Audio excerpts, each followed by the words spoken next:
Welcome to another episode of Frankly Speaking Sports Interviews. Want to remind you all, if you are enjoying these interviews, you can go ahead and see these podcasts in their entirety by going to our YouTube channel, Frankly Speaking Sports, as well as our Facebook group page, Frankly Speaking Sports, where these podcasts are put on those pages in their entirety.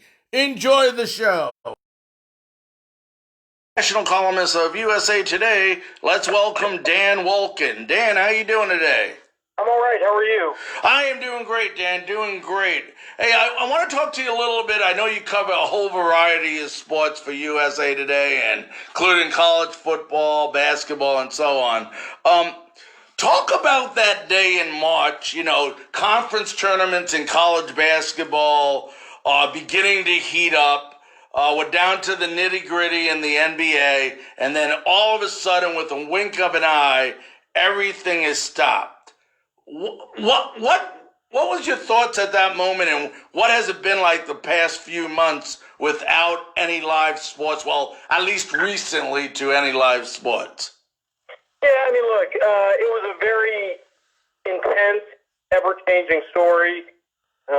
I was just trying to follow the news.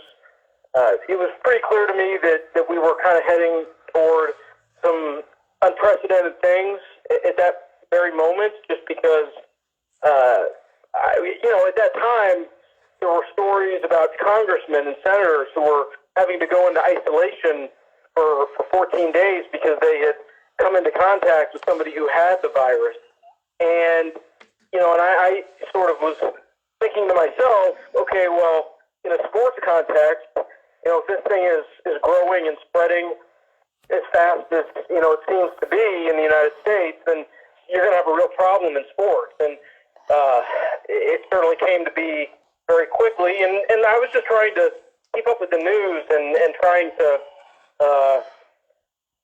reach out to contacts and get answers to questions and all those things. So, I was really, just kind of swimming in it, and it was a little bit surreal when the Rudy Gobert moment happened. But I think at that point, it was pretty clear that we were going to have a pretty dramatic reckoning with this virus, and it continues on today.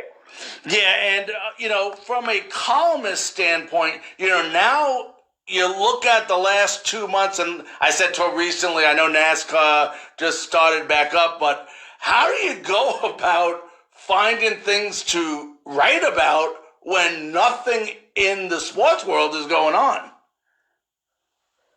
Well, really, if you look at it, ever since mid-March, there's been just a pretty steady stream of news about what the leagues are going to do, what is happening on college campuses. So while the games have stopped, the news has not stopped. And obviously you have a whole side of athletes in various places. They have stories. They're in lockdown like everybody else. And for me, I spend a lot of time on the phone just talking to people in college sports, try to figure out, what they're thinking, what they're planning, what's going to happen to their budgets, what's going to happen to their athletic departments, is football going to start on time? All these things really, they've not slowed down. They try to keep pace with all that really, really keeps you busy. Yeah, and you think about the impact, it's minute, the impact it has on sports when you think of, obviously, the impact it's had on our entire nation and the world with, people getting infected and people obviously passing away from the disease. But, it's just amazing, that, how much you don't realize. What I'm trying to say is how much on a daily basis that we rely on sports. Well, yeah, look, it's part of the culture, and it's a big thing that a lot of people from different walks of life get into and keep up with on a daily basis. And yeah, certainly when those games aren't happening, there's a little bit of a void. We miss March Madness, which is just an annual thing that we all sort of count on. We missed the Masters. We missed the Kentucky Derby. And some of these things are going to be rescheduled, supposedly, but it's a new normal. And yeah, I mean, when you don't have those things to talk about and obsess over, it's sad in a sense. But on the other hand, just sort of given the scale and the scope of this tragedy, I think everyone's, well, maybe not everybody, but I think there's a lot of attention that needs to go to the really important things in life instead of just getting paid. Larry, I've got it. I'm so sorry. I really need to take this call. Can I just reach back out to you real quick? Yep, absolutely. Well, hopefully we'll go ahead and get Dan Wolken back on here in a few minutes. So I guess sometimes when you're a national columnist, emergencies come up and you have to go. So we hope everything's okay there and that we have him back shortly. We do have Dan Wolken from the National Columnist of USA Today. He is back online with us. Dan, we were talking about different things, and you had mentioned about the colleges coming back briefly, and I want to ask you that question, student athletes versus students, and it's a big topic, and, some universities are saying, well, student athletes should be able to come back, but students may not be able to come back. See, I always thought of student athletes as students first, athletes second. What is your opinion of, the student athlete as far as it relates to, the epidemic versus the actual students coming back? Well, people like to say students first, athletes second, but the reality is, in practice, at the highest level of college sports, it isn't that way. And it's not that way because these college programs do everything they can to make sure that the athletes spend as much time as possible in the athletic facilities. Some of them, barely even have a physical class to go to. They spend most of their time doing classes online, and the rest of their time watching film in the weight room, doing other things at the football building, watching movies or whatever. Like they have, entertainment and players' lounges and all those things. So they have built this whole system around athletes spending almost every waking hour within the football bubble. So it's never really been students first, athletes second. But there's no doubt that when you talk to these school officials, the optics of football players being the only ones physically on campus this fall is a troubling image for them, and certainly one that leaves them legally in a difficult position because the NCAA gets sued all the time for the amateur model, for not paying players, for not allowing this, for not allowing that. So, yeah, I think it would be hard to have a college season if there's not at least some regular students on campus. Now, when this whole epidemic suddenly began, everybody, and with rightly so, was talking about safety, safety, safety. And I'm not just talking in college sports now. I'm talking in sports in general, major league as well as college. And they were talking about safety, safety, safety. Now, both you and I know the amount of money that is involved, both on the college side of sports and the professional side of sports, if you don't have a season. And to me, and I could be wrong, and once again, this is just my opinion, is that they're going now from safety, and it almost seems like now money's coming first. What is your opinion on that? Well, look, I understand that the colleges and the athletic departments are going to, try to do their best to keep people safe. But at the same time, there's no doubt that if you don't have a college football season, then a lot of the enterprise of college athletics goes under. Yes. So you don't have that revenue. And so when you're operating under that kind of pressure, you might make decisions or cut corners that are not in the best interest of the athlete. And when that happens, you have left yourself vulnerable to something really bad. I think a lot of what is happening with college sports is they're trying to put themselves on course to get their season going on time and to open back up. And they're doing it a lot on hope that nothing goes wrong. And maybe they'll be right about that. But there is also a good chance that they won't, and that they won't be able to control, despite their best efforts, the spread of the virus within their building.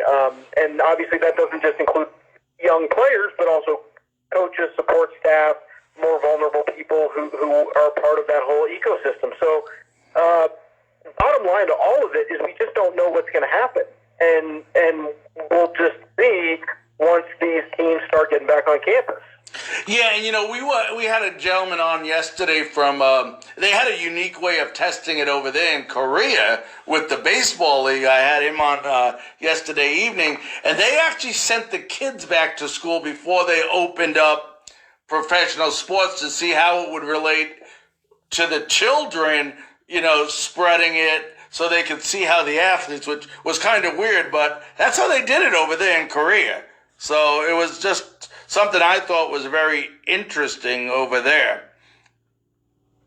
Well, yeah, I mean, look, everybody's had a different experience with this, and certainly culturally, if you look at a place like Korea, a place like Japan, where mask usage was already kind of ingrained in the day-to-day culture anyway, when people get sick, so that's not a huge departure.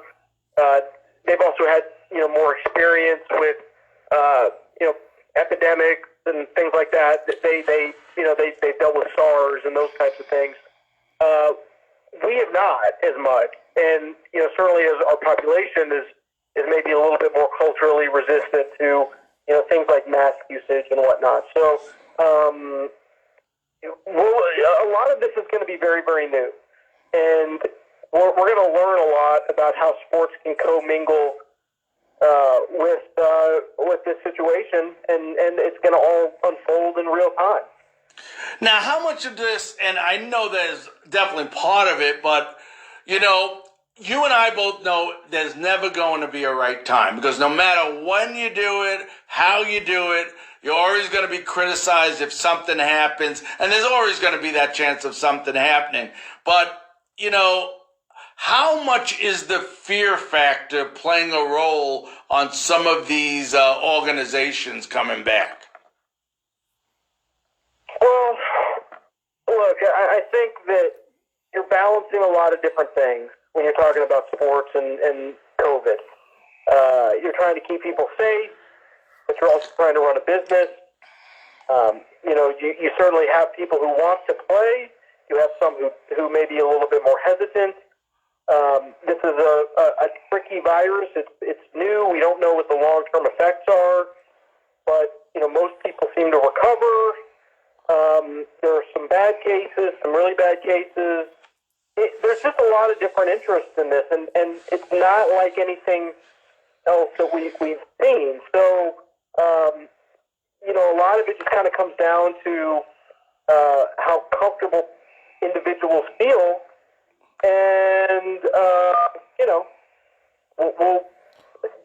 you can't really have a one, we're not a monolithic population here. And, as these leagues start to come back and put together their plans for playing games, whether it's the NBA or Major League Baseball or college or whatever, there's going to be a whole wide spectrum of how people feel about it. Now, we're about a little over a week away from some of these colleges actually opening up their facilities for, a limited number of athletes and stuff. Based on what you know today, is there going to be a college football season? Well, I think there will, yeah. Now, I certainly would reserve the possibility that things just go horribly wrong as you start to bring people back, and and that turns into a real setback, that could happen. But, I think that there is an imperative to play college football. And so most of these schools are going to give it a try, and we'll see what happens as the season unfolds and whether it's sustainable, whether there's a big wave that you just can't really overcome, whether there's fans in the stands or not. I mean, there's a lot of different tentacles to it, but will there be college football games played? I tend to think there will. Now, and I'm talking about the Power 5 schools now, can they make it without fans from a financial standpoint? Because I know a lot of these schools, I look at the Swamp down in Florida, for example, Death Valley and Clemson. They sell out their stadiums. That's 80, 90,000 people a home game there. So a lot of that revenue comes from that gate. Can they, even without fans, can they survive? So the big schools, like, the SEC schools that pack out 80, 90,000 seat stadiums, you start to lose that ticket revenue. That's a lot of money. Yes. Now, could they do it for a year? Maybe. But it's a big hit. For some schools, honestly, that don't make a lot on attendance anyway, in some ways that's a little bit more survivable. But,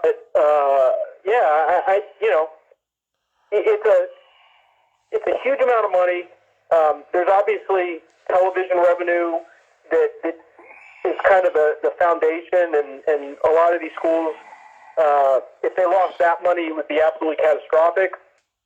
But yeah, if you're used to selling 90,000, 100,000 seats for 7 home games, and you are only able to sell maybe 10,000 tickets a game instead, that's pretty massive revenue loss. Yeah, it definitely is. We're talking to Dan Wolken, national columnist of the USA Today.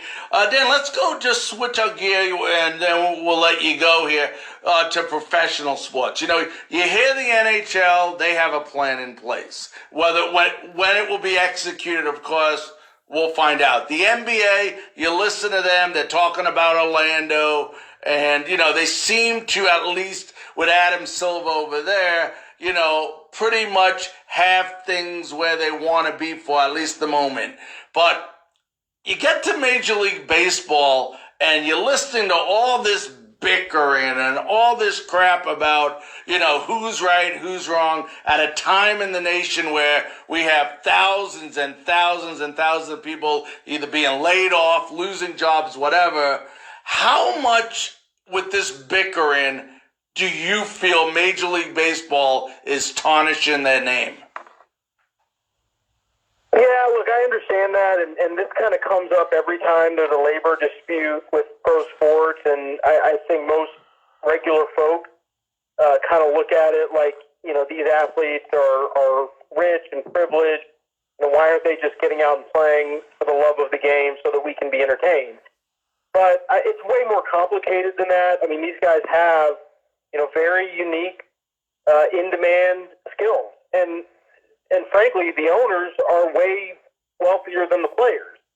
So, I think you also have to look at why are they, entitled to not take a hit on all of this too. Mm-hmm. So it's complicated. And look, if you're a baseball player and you've got millions and millions of dollars in the bank, and you're faced with a situation where the owners want you to come back for, a fourth of what's in your contract, and you're taking somewhat of a risk by playing and traveling and doing all the things associated with baseball. And, and it potentially opens you up long term to reset the salary market when things get back to normal. I can understand why players might be hesitant of that. This is their livelihood, and they have their revenue to protect. So ultimately, I think people end up in a situation like this, each sort of giving a little bit and coming to an agreement.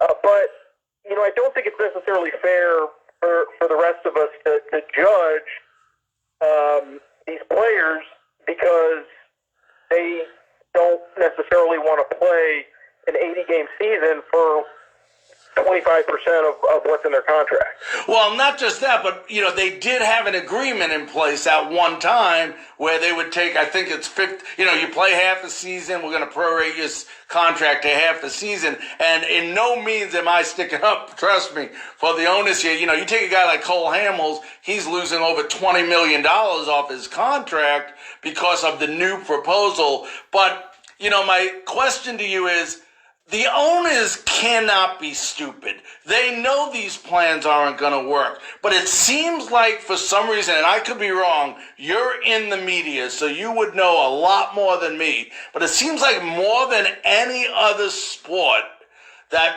the Major League Baseball owners side of things tries to use the media more than any other sport. And what I mean by that is, they reveal more information that isn't necessary to reveal. Like if you look at the NBA, they get a plan in place. They don't talk about it till they have it concrete. The NHL, NBA, both of them.